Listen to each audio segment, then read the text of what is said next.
Ubicado al norte de África y con el primer puesto en el índice de desarrollo humano de este continente, la economía de Libia, como decíamos, se basa en el petróleo, que constituye prácticamente la totalidad de sus exportaciones. Este país, caracterizado también por sus grandes extensiones de desierto, atrae hoy la opinión pública internacional con protestas, cuyo epicentro, aunque con elementos y vida propia, también nos remite a Túnez y Egipto.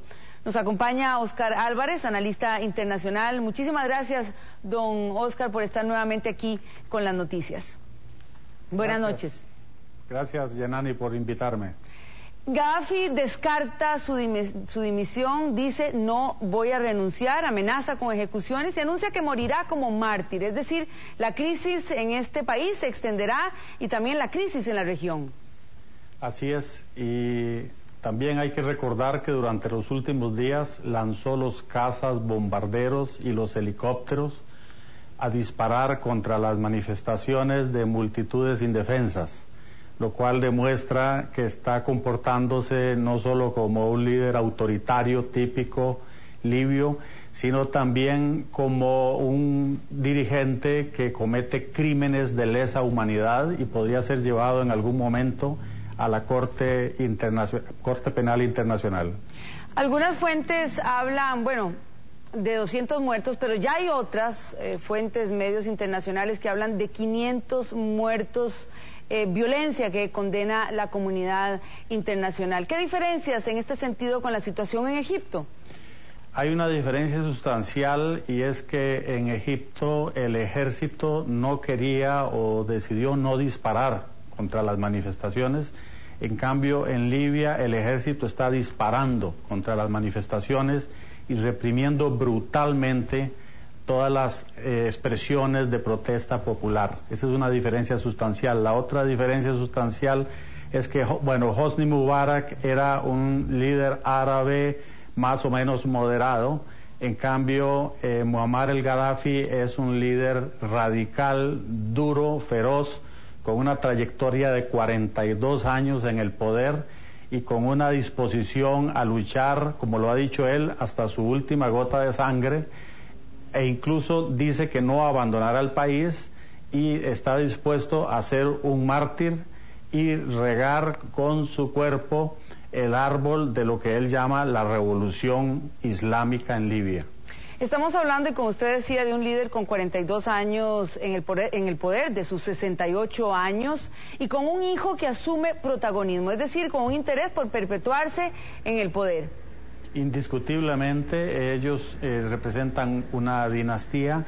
La idea fundamental de Muammar el Gaddafi es que su hijo sea el que continúe en el poder una vez que él, digamos, fallezca. Es un esquema típico de sucesión autoritaria y dinástica del poder. Vamos a ver aquí en pantalla títulos de medios internacionales, don Óscar, los títulos que predominan hoy en medios internacionales. Primero, Gaddafi descarta su dimisión, líder libio anuncia que morirá como mártir, Reino Unido con buque de guerra frente a costas. Vamos a ver más adelante otros títulos, pero este último, Reino Unido con buque de guerra frente a costas, ¿qué podría significar esto?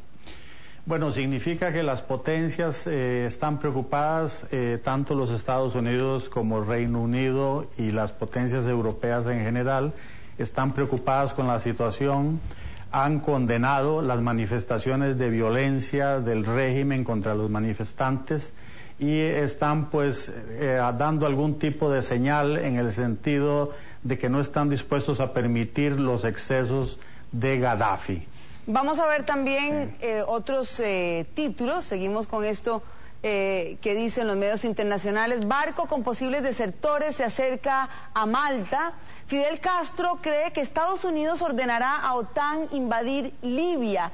Y también la ONU se moviliza y celebra reunión de urgencia. Tenemos aquí dos cosas que nos llaman la atención. Fidel Castro cree que Estados Unidos va a ordenar a OTAN invadir Libia.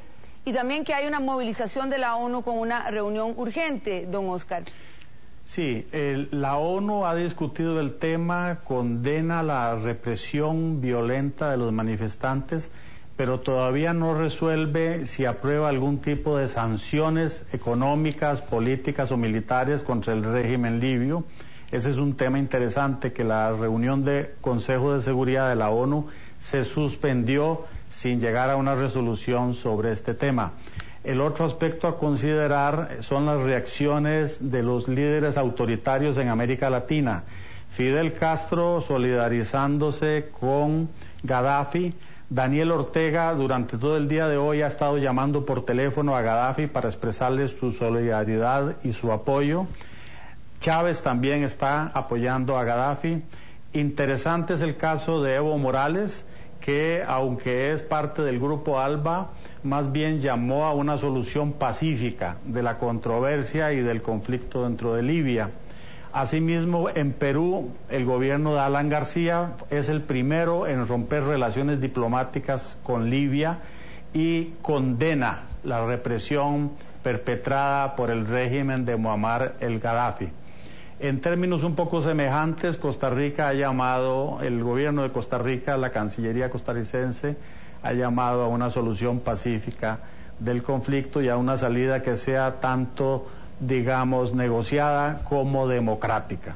Ahora, podríamos estar también al frente de esa doble cara que también ha caracterizado a la comunidad internacional, a los líderes, a los países líderes del mundo. Se ha hablado de Gaddafi como dictador excéntrico, pero también como un dirigente astuto y pragmático que supo abandonar a tiempo el papel de enemigo de Occidente, y también de él se ha dicho, bueno, que supo abandonar también a tiempo ser el máximo financiador del terrorismo mundial. Sí, especialmente entre los dirigentes o presidentes o primeros ministros de Europa hay una cierta ambivalencia, porque por un lado hay una inclinación a simpatizar con cambios en el mundo islámico que representen gobiernos un poco más moderados y democráticos, pero a la vez tienen temores. Por ejemplo, tienen temores de que resurja o se fortalezca el fundamentalismo, asimismo temores de que se disparen aún más los precios del petróleo, y también temores de que la ola de inmigrantes ilegales sea creciente. Es decir, que como producto de estas crisis, más y más jóvenes emigren desde Libia a Italia o a Francia o a algunos de los países europeos. Entonces ellos están en una situación como de ambivalencia, y sus declaraciones a veces no son muy nítidas y muy claras, condenando los hechos. Y el petróleo como estratégico, y los precios ya se dispararon. Finalmente, esto nos afecta a nosotros también. Indirectamente sí nos puede llegar a afectar, y ya nos está afectando, sí, indiscutiblemente eso es un hecho, que las crisis estas disparan los precios del petróleo. Así es.